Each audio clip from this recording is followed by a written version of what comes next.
Today I stand before you as a man who lives life to the full in the here and now. But for a long time, I lived for death.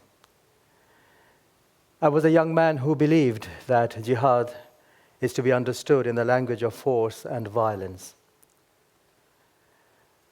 I tried to right wrongs through power and aggression.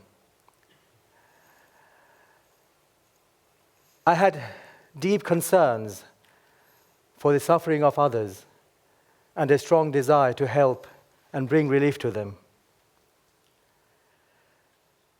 I thought violent jihad was noble, chivalrous, and the best way to help.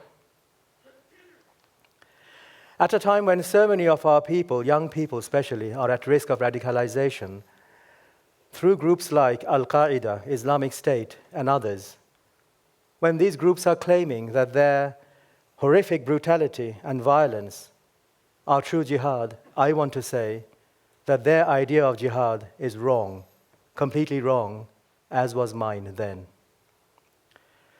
Jihad means to strive to one's utmost. It includes exertion in spirituality, self-purification, and devotion. It refers to positive transformation through learning, wisdom, and remembrance of God. The word jihad stands for all those meanings as a whole. Jihad may at times take the form of fighting, but only sometimes, under strict conditions, within rules and limits. In Islam, the benefit of an act must outweigh the harm or hardship it entails. More importantly, the verses in the Quran that are connected to jihad or fighting do not cancel out the verses that talk about forgiveness, benevolence, or patience. But now I believe that there are no circumstances on earth where violent jihad is permissible, because it will lead to greater harm. But now the idea of jihad has been hijacked. It has been perverted to mean violent struggle wherever Muslims are undergoing difficulties, and turned into terrorism by fascistic Islamists like Al-Qaeda, Islamic State, and others. But I have come to understand that true jihad means striving to the utmost to strengthen and live those qualities which God loves: honesty, trustworthiness, compassion, benevolence, reliability, respect, truthfulness, human values that so many of us share. I was born in Bangladesh, but grew up mostly in England, and I went to school here. My father was an academic, and we were in the UK through his work. In 1971, we were in Bangladesh when everything changed. The war of independence impacted upon us terribly, pitting family against family, neighbor against neighbor.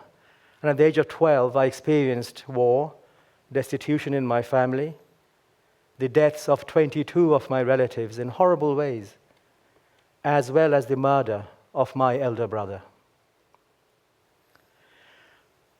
I witnessed killing,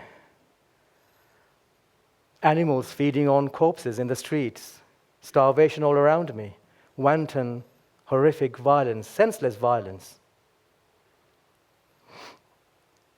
I was a young man, teenager, fascinated by ideas. I wanted to learn, but I could not go to school for 4 years. After the War of Independence, my father was put in prison for 2.5 years, and I used to visit him every week in prison and homeschooled myself. My father was released in 1973, and he fled to England as a refugee, and we soon followed him.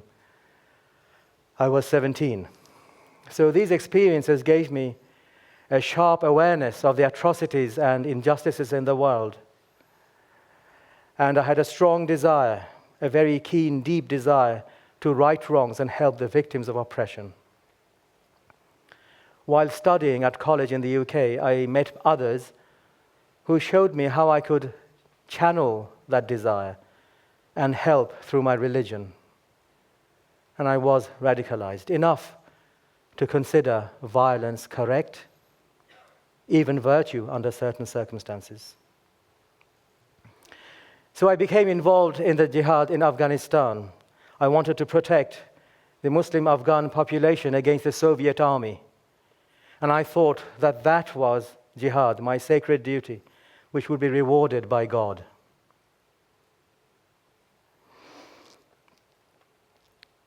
I became a preacher.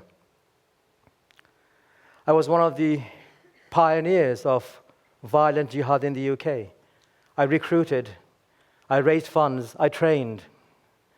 I confused true jihad with this perversion as presented by the fascist Islamists. These people who use the idea of jihad to justify their lust for power, authority, and control on earth. A perversion perpetuated today by fascist Islamist groups like Al-Qaeda, Islamic State, and others. For a period of around 15 years, I fought for short periods of time in Kashmir and Burma, besides Afghanistan. Our aim was to remove the invaders, to bring relief to the oppressed victims, and of course, to establish an Islamic State, a caliphate for God's rule. And I did this openly. I didn't break any laws.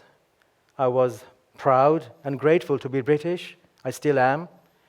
And I bore no hostility against this, my country, nor enmity towards the non-Muslim citizens, and I still don't.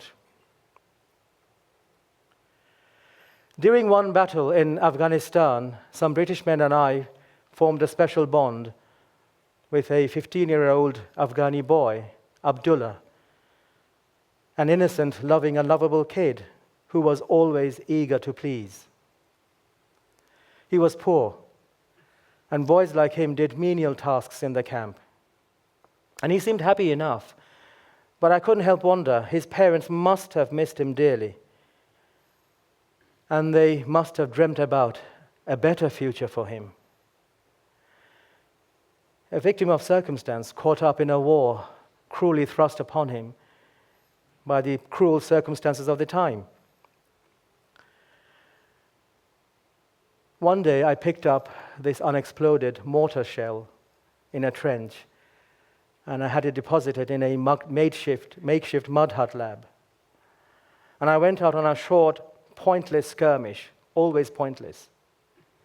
And I came back a few hours later to discover he was dead.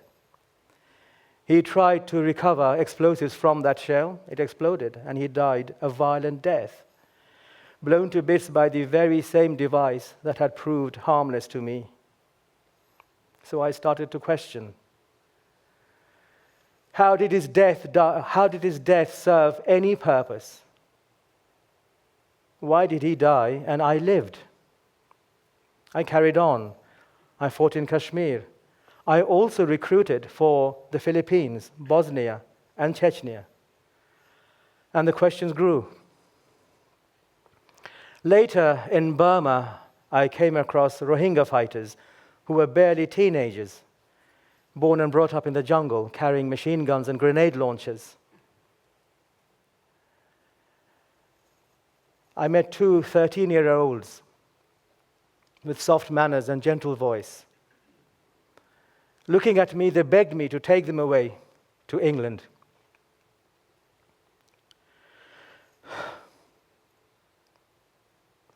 They simply wanted to go to school. That was their dream. My family, my children of the same age, were living at home in the UK, going to school, living a safe life.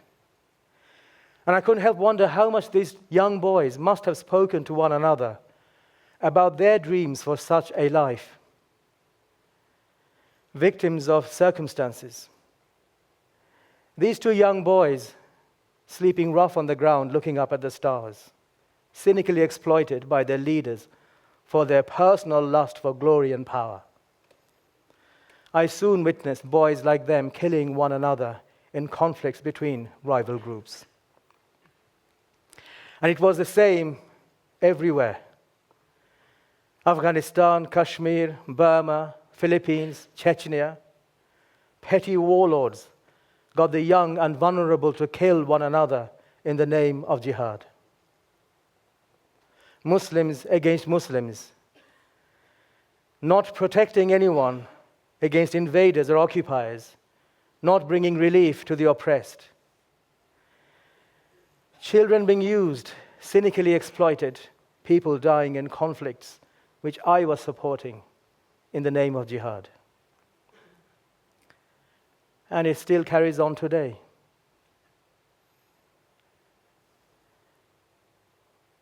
Realizing that the violent jihad I had engaged in abroad was so different, such a chasm between what I had experienced and what I thought was sacred duty, I had to reflect on my activities here in the UK. I had to consider my preaching, recruiting, fundraising, training, but most importantly, radicalizing, sending young people to fight and die as I was doing, all totally wrong. So I got involved in violent jihad in the mid-80s, starting with Afghanistan. And by the time I finished, it was the year 2000. I was completely immersed in it. All around me, people supported, applauded, even celebrated what we were doing in their name. But by the time I learned to get out, completely disillusioned in the year 2000, 15 years had passed. So what goes wrong? We were so busy talking about virtue, and we were blinded by a cause. And we did not give ourselves a chance to develop a virtuous character. We told ourselves we were fighting for the oppressed, but these were unwinnable wars. We became the very instrument through which more deaths occurred, complicit in causing further misery to the selfish benefit of the cruel few. So over time, a very long time, I opened my eyes. I began to dare to face the truth, to think, to face the hard questions. I got in touch with my soul.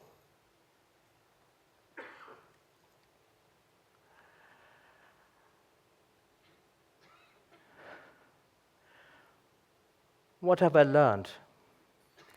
That people who engage in violent jihadism, that people who are drawn to these types of extremisms are not that different to everyone else.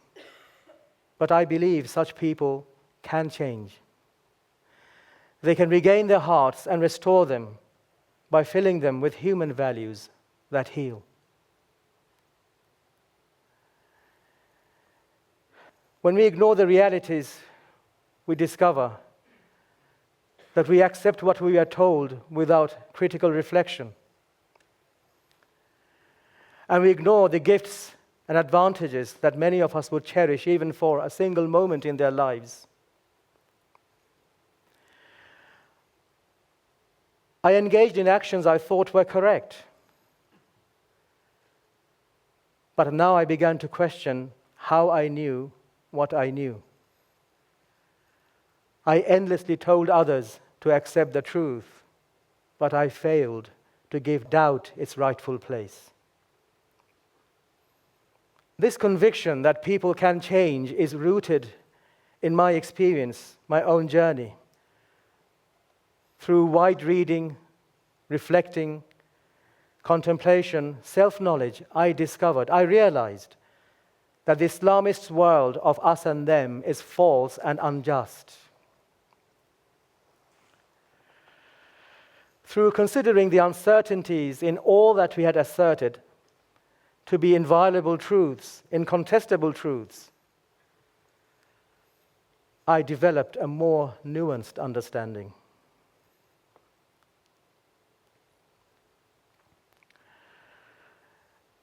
I realized that in a world crowded with variation and contradiction, foolish preachers, only foolish preachers, like I used to be, see no paradox in the myths and fictions they use to assert authenticity. So I understood the vital importance of self-knowledge, political awareness, and the necessity for a deep and wide understanding of our commitments and our actions, how they affect others. So my plea today to everyone, especially those who sincerely believe in Islamist jihadism, refuse dogmatic authority. Let go of anger, hatred, and violence. Learn to right wrongs without even attempting to justify cruel, unjust, and futile behavior. Instead, create a few beautiful and useful things that outlive us. Approach the world, life, with love. Learn to develop or cultivate your hearts to see goodness, beauty, and truth in others and in the world. That way we do matter more to ourselves, to each other, to our communities, and for me, to God. This is jihad, my true jihad. Thank you.